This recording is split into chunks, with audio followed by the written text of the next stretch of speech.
बिस्मिल्लाहिर्रहमानिर्रहीम। अस्सलाम वालेकुम।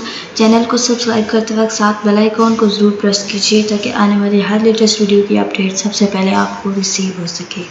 Communication. The communication is a two-way process wherein the message in the form of ideas, thoughts, feelings, opinions is transmitted between two or more persons with the intent of creating a shared understanding. Communication क्या है? जिसमें आप message send करते हैं और receive करते हैं एक पर्टिकुलर मीडियम के थ्रू, चाहे वो आपका कोई आइडिया है, कोई थॉट है, फीलिंग है, ओपिनियन है, कोई भी मैसेज आप शेयर करते हैं उसे हम कम्युनिकेशन कहते हैं। फॉर एग्जांपल, आपने अपने किसी फ्रेंड को मैसेज किया है तो आप सेंडर हैं, आप मैसेज सेंड कर रहे हैं, और आपके फ्रेंड ने जब मैसेज को रिसीव किया है तो वो रिसीवर है, और आपने सेंड किसके ज़रिए किया? मोबाइल के ज़रिए। तो मोबाइल क्या है? ये एक पर्टिकुलर मीडियम है और एक पर्टिकुलर मीडियम के थ्रू आपने अपने फ्रेंड को मैसेज सेंड किया है। तो इस प्रोसेस को, जिसमें एक पर्टिकुलर मीडियम के थ्रू मैसेज सेंड करते हैं और इसमें एक सेंडर होता है, एक रिसीवर होता है, इस प्रोसेस को हम कम्युनिकेशन कहते हैं। The process of communication refers to the transmission or passage of information or message from the sender through a selected channel to the receiver, overcoming the barriers that affects its place. इसमें एक sender होता है जो एक selected medium के through, एक selected channel के through message send करता है रिसीवर को, और रिसीवर उस मैसेज को पढ़ने के बाद वापस फीडबैक देता है कि कम्प्लीटली उसने मैसेज को अंडरस्टैंड कर लिया है, कोई प्रॉब्लम तो नहीं है। The process of communication is a cyclic one. ये एक साइक्लिक प्रोसेस है क्योंकि ये स्टार्ट होता है सेंडर से और वापस सेंडर के पास जाकर ख़त्म होता है। क्योंकि जब एक सेंडर मैसेज भेजता है रिसीवर को, रिसीवर उसको रीड करने के बाद वापस फीडबैक देता है सेंडर को, इसलिए ये एक साइक्लिक प्रोसेस हो गया। कम्युनिकेशन कहाँ पर होती है? ऑर्गेनाइजेशन में अपवर्ड, डाउनवर्ड और literally throughout the organization में कम्युनिकेशन होती है। There are 7 major elements of communication process. हमारे पास कम्युनिकेशन के 7 एलिमेंट्स होते हैं। सबसे पहले sender, encoding, message, channel, receiver और डिकोडिंग। इन सारे एलिमेंट्स को हम बारी बारी एक एक करके हम इनको स्टडी करते हैं। First element of communication is sender. Communication के लिए सेंडर का होना बहुत ज़रूरी है। ऑफ कोर्स जब सेंडर होगा तो ही कम्युनिकेशन होगी, तो ही मैसेज सेंड होगा। सेंडर कौन होता है? जो इन्फॉर्मेशन सेंड कर रहा होता है। फॉर एग्जाम्पल, आपकी शादी है और आपने अपने फ्रेंड को ये मैसेज कन्वे करना है। So the first thing to communicate any message is sender. A second element of communication is encoding.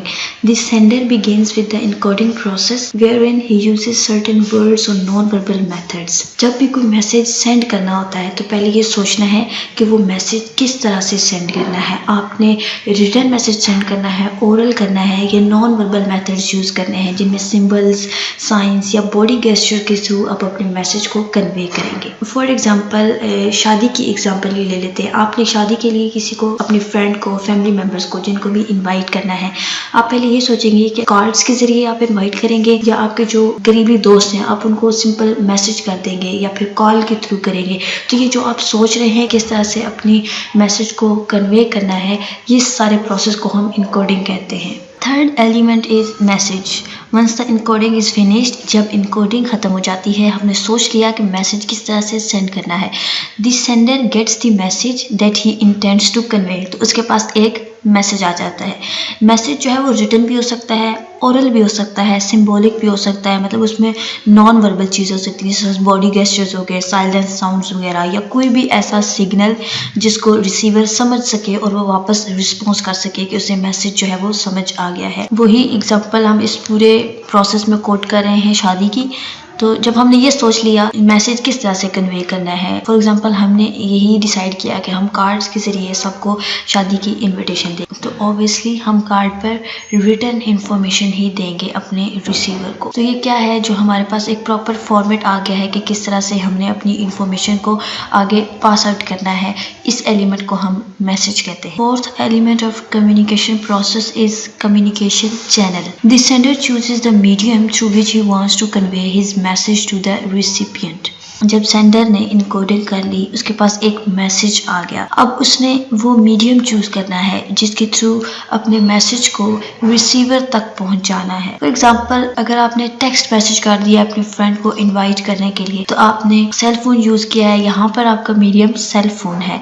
अगर आपने कॉल की है तो वो भी वहां पर भी आपने सेल फोन का ही मीडियम यूज किया है। किसी भी मैसेज को कन्वे करने के लिए कोई ना कोई मीडियम होता है जो सेंडर और रिसीवर के दरमियान मैसेज एक्सचेंज करता है। It must be selected carefully in order to make the message effective and correctly interpreted by the recipient. हमने कम्युनिकेशन चैनल जो है उसको बहुत ध्यान से सिलेक्ट करना होता है ताकि हमारा जो मैसेज है वो इफेक्टिवली और एफिशिएंटली हमारे जो रिसीवर है उस तक पहुंच सके। The choice of medium depends on the interpersonal relationships between the sender and the receiver and also on urgency of the message being Saint. अब हम मीडियम किस तरह से सिलेक्ट करते हैं, जैसा कि अब हमने कार्ड्स के जरिए इनविटेशन देना है शादी का, तो हम क्या करेंगे कि जो हमारे करीब रहने वाले हमारे फ्रेंड्स और फैमिली मेम्बर्स हैं उनको हम खुद उनके घर जाकर कार्ड्स जो है वो दे देंगे, और जो दूर रहने वाले हमारे फ्रेंड्स और रिलेटिव्स हैं उनको हम कार्ड्स पोस्ट कर देते हैं।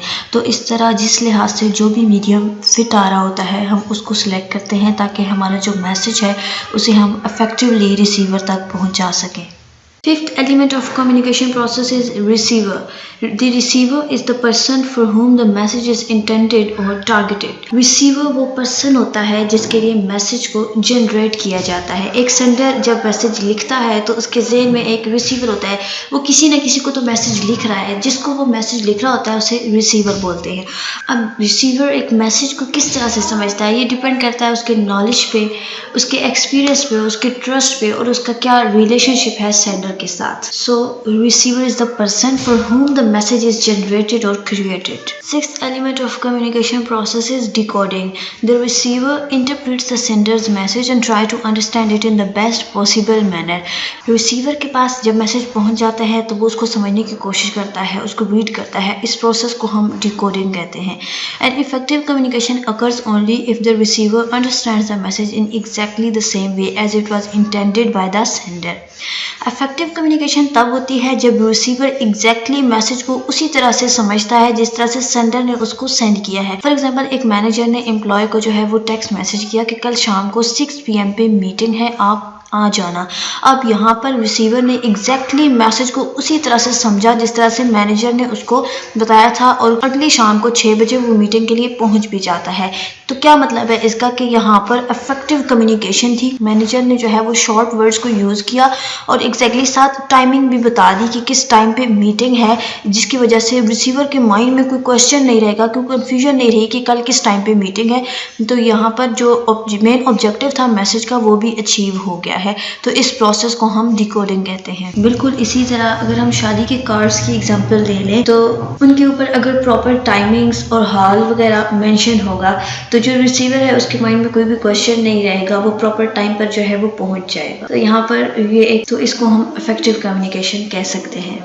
Seventh and the last element of communication process is feedback. The feedback is the final step of process that ensures the receiver has received the message and interpreted it correctly as it was intended by the sender. Feedback क्या है कि जब receiver के पास message पहुंचता है तो उसको read करने के बाद, उसको समझने के बाद तो वापस रिसीवर सेंडर को इस बात की इंश्योरिटी देता है कि उसको मैसेज कम्प्लीटली अंडरस्टैंड हो गया है या कोई कन्फ्यूजन है। अगर कोई कन्फ्यूजन होती है तो वापस क्वेश्चन करता है सेंटर से, और अगर उसने कम्प्लीटली अंडरस्टैंड कर लिया है तो वो वापस सेंडर को बताता है कि उसको कोई भी कन्फ्यूजन नहीं है और उसने मैसेज को कम्प्लीटली अंडरस्टैंड कर लिया है।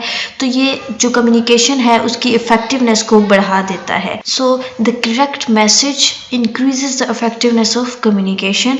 एंड फीडबैक जो है वो वर्बल भी हो सकता है और नॉन वर्बल भी हो सकता है। मतलब रिसीवर जो है वो वापस फीडबैक रिटर्न, ओरल या बॉडी गेस्चर्स, सिंबल्स, किसी भी तरह से वापस फीडबैक दे सकता है। It's all about today's lecture. Hope you understand it well. If you like the video, give a thumbs up and don't forget to share it with your class fellows, your friends. Thanks for watching. Allah Hafiz.